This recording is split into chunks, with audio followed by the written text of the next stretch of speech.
Hello and welcome to this income tax example video with myself, Sue Cox. This is the consolidation video for income tax. I'll provide you with a client scenario and you have the opportunity to practice the template that I showed you in one of the previous videos. The next slide that you will see will be the client scenario, which I will read out to you. However, if you want to, you can pause the video and calculate this on your own. I will, of course, then go through the answers. Are you ready? This is quite a challenging mini case study, but I do hope you enjoy it. I have a salary of £96,250. I also have the benefit of a petrol-driven company car that has a purchase price of £18,600. The CO2 emissions are 142 grams per kilometre. I pay for all of my own private fuel. And just a hint here, if you're unsure how to calculate the taxable benefit of a company car, then all the details are on the tax tables. Back to our case study. I also pay £250 per month into a personal pension plan. And the other income that I receive is a royalty payment of £6,000, ISA income of £2,000.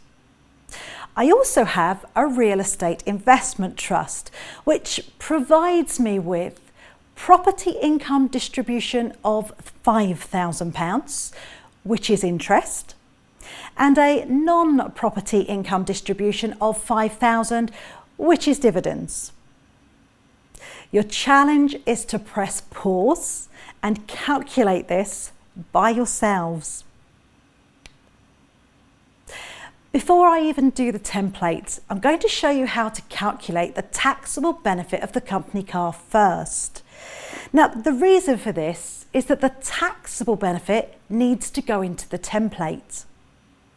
And everything you need to be able to calculate this is detailed on the tax tables.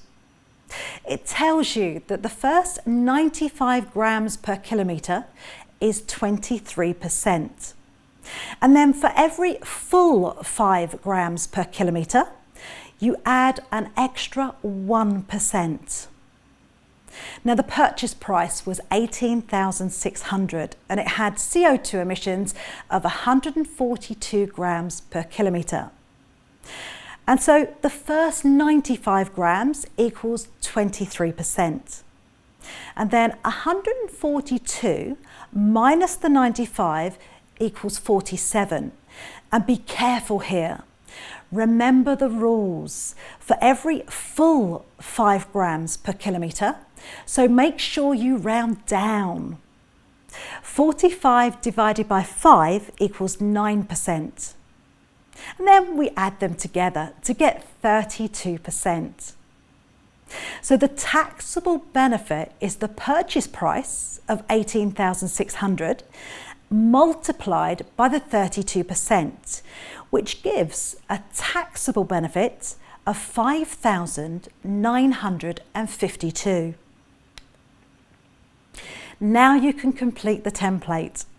In the first column, we list the salary of £96,250, the taxable benefit of the company car, £5,952, and lastly, the royalty payment of £6,000. The total non-savings column is £108,202. In the savings column, we list the property income distribution paid from the real estate investment trust. However, don't forget, this is paid net of basic rate tax and would need to be grossed up. 5,000 divided by 0.8 equals £6,250 gross. Ignore the ISA income, that of course is tax-free. And lastly, in the dividend column, we have listed the non-property income distribution from the Real Estate Investment Trust, which is £5,000. Now this is a dividend payment.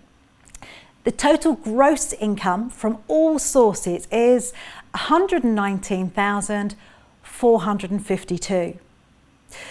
Immediately, you should have a warning sign, as this is greater than 100,000.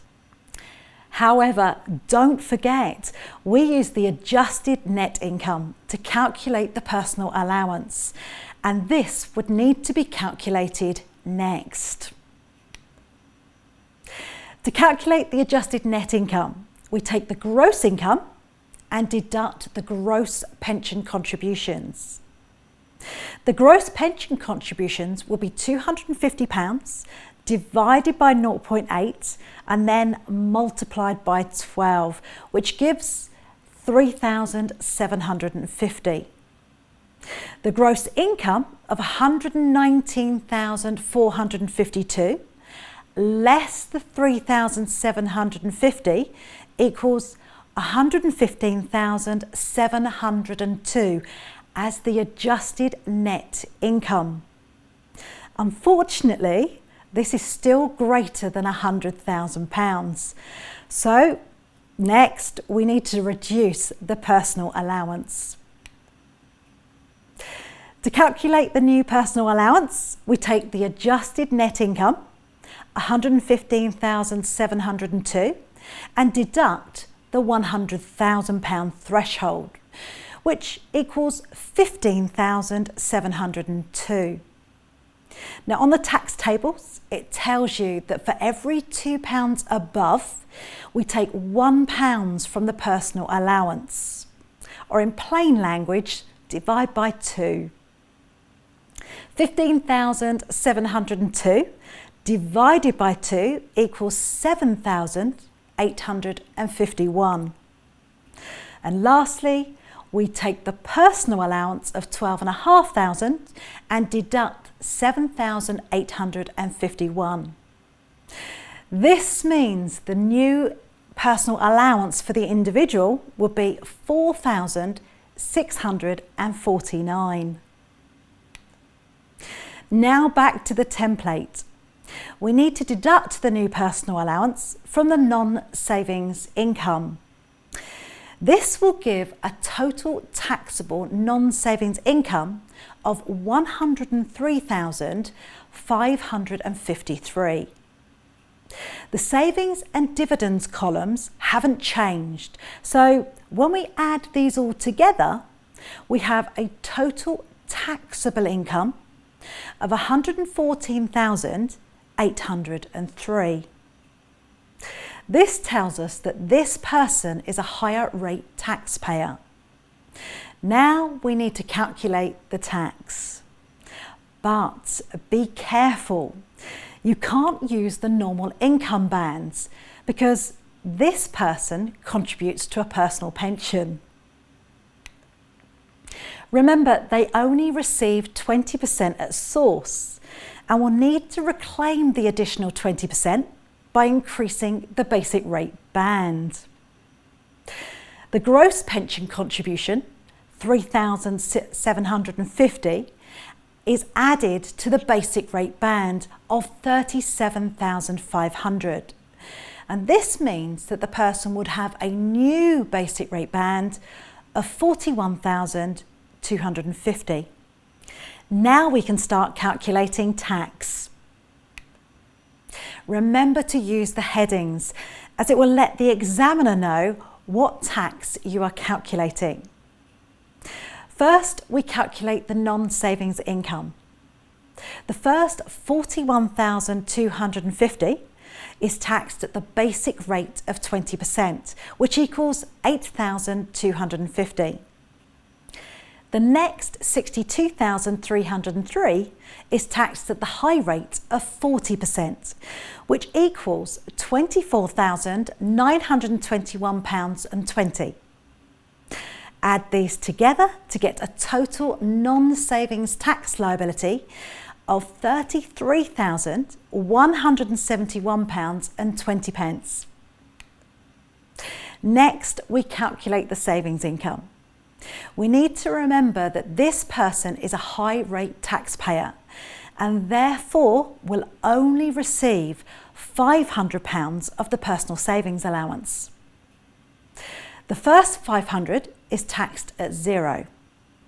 The next £5,750 is taxed at the rate of 40%, which equals £2,300.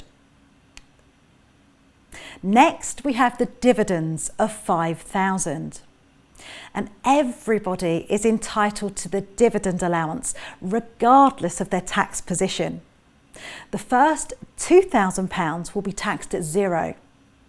The next £3,000 will be taxed at 32.5%, which means £975 of dividend tax liability. Now we need to total the tax liability. If we add the non-savings, the savings and the dividend liability together, that gives a total tax liability of £36,446.20. But have we finished? And no, there's just still one thing to do. I did say that this was a challenging case study at the start. Remember, this person received interest from a real estate investment trust, which is paid net. We grossed this amount up right at the beginning. So the last thing that we need to do is to deduct the tax that has already been paid. They received net interest of £5,000. We grossed it to £6,250. So we need to deduct £1,250. The total tax payable for this person is £35,196.20. Well done for working through that example. I didn't give you an easy case study, that's for sure.